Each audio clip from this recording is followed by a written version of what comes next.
रात के 10 बज चुके थे। घर की सारी बत्तियां धीरे धीरे बुझ रही थीं। बस किचन की ट्यूबलाइट अभी भी जल रही थी। वहीं स्टोव के पास खड़ी माया अपने हाथों से बर्तन धो रही थी। पानी की हर बूंद के साथ कुछ यादें भी बह रही थीं, कभी हंसी की, कभी थकावट की। जब आखिरी बर्तन धोकर उसने सिंक के नीचे रखा तो उसकी नजर मेज पर रखी एक पुरानी डायरी पर पड़ी, जिस पर लिखा था, माया की डायरी। डायरी की पहली लाइन थी, आज मेरी शादी को ठीक 6 महीने हो गए हैं।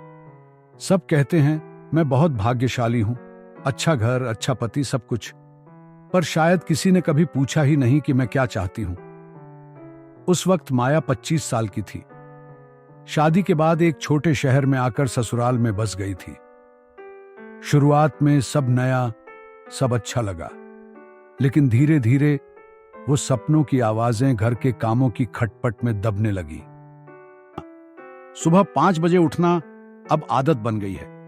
पहले दूध चढ़ाना, फिर नाश्ता बनाना, फिर सबको उठाना। इन सबके बीच खुद के लिए एक कप चाय भी कभी कभी ठंडी रह जाती है।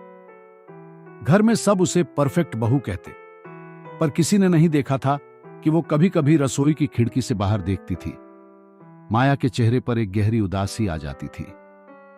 काश मैं भी कभी बस निकल पाती, बिना किसी लिस्ट के, बिना किसी काम के। जब पता चला कि मैं मां बनने वाली हूं तो सब खुश थे। मैंने भी सोचा अब जिंदगी में नया रंग आएगा, पर शायद किसी ने यह नहीं बताया था कि मां बनना मतलब माया का कुछ हिस्सा खो देना भी होता है। बच्चे के जन्म के बाद दिन और रात का फर्क मिट गया।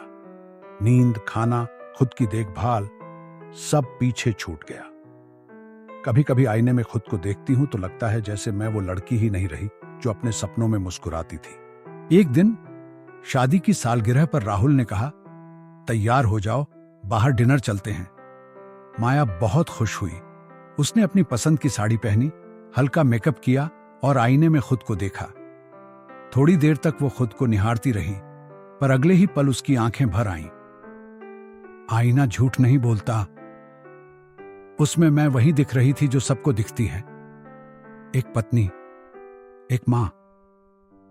पर वो माया कहां गई जो अपने सपनों के रंगों से दुनिया सजाती थी। साल गुजरते गए, बच्चा बड़ा हुआ और माया धीरे धीरे सबकी परछाई बनती चली गई। अब घर में मेरी जरूरत कम दिखती है, पर मेरी मौजूदगी अभी भी सबके सुकून की वजह है। कभी कभी राहुल कहते, तुम्हें कुछ करना चाहिए, जैसे पहले किया करती थी। पर जब माया सच में कुछ करने की सोचती तो सास कहती, घर कौन संभालेगा। धीरे धीरे उसने मान लिया, शायद हर औरत को अपनी चाहतों को किसी कोने में रखकर घर के नाम कर देना पड़ता है। एक दिन माया ने पुरानी ड्राइंग बुक निकाली। उसमें रंग, स्केचेस और उसके सपनों के डिजाइन्स थे। वो फैशन डिजाइनर बनना चाहती थी। वो बैठकर पन्ने पलटती रही, फिर धीरे से मुस्कुराई, शायद अब भी देर नहीं हुई। अगले दिन माया ने अपने बेटे की पुरानी कॉपी ली और उसमें स्केच बनाने लगी। पहले हाथ कांपे, पर धीरे धीरे रेखाएं पहचानने लगी। उसने अपनी पुरानी मशीन निकाली, कुछ पुराने कपड़ों से नई चीजें बनाने लगी। उसके डिजाइन्स पड़ोस की औरतों को पसंद आने लगे। किसी ने कहा, दीदी हमारे लिए भी एक सूट बना दो। और वहीं से माया का छोटा सा सपना फिर से सांस लेने लगा। एक शाम राहुल घर लौटा। माया कमरे में बैठी थी, चारों तरफ कपड़े और धागे फैले थे। उसने थोड़ी हैरानी से पूछा, यह सब क्या चल रहा है। माया झिझकी, बस ऐसे ही कुछ बना रही थी। राहुल ने कपड़े उठाए, देखा, फिर मुस्कुराया, तू तो वाकई कमाल की है माया, मुझे नहीं पता था कि तू अब भी ऐसे बना सकती है। उस पल माया को लगा कि किसी ने उसकी पहचान को फिर से उसका नाम दे दिया। माया अब हर दिन थोड़ा थोड़ा अपने सपनों को रंगती थी। घर वैसा ही था, काम वही, जिम्मेदारियां वही, पर अब वो थकान नहीं, सुकून लाती थी। मेरी ये डायरी किसी ने कभी नहीं पढ़ी, पर अब जब मैं इसे बंद करती हूं तो अफसोस नहीं, सुकून महसूस होता है, क्योंकि अब मुझे किसी और की नजर से खुद को देखने की जरूरत नहीं। अब मैं खुद को जानती हूं, एक पत्नी, एक मां और सबसे पहले माया। उसने डायरी का आखिरी पन्ना बंद किया और आसमान की तरफ देखा। बाहर फिर से बारिश हो रही थी।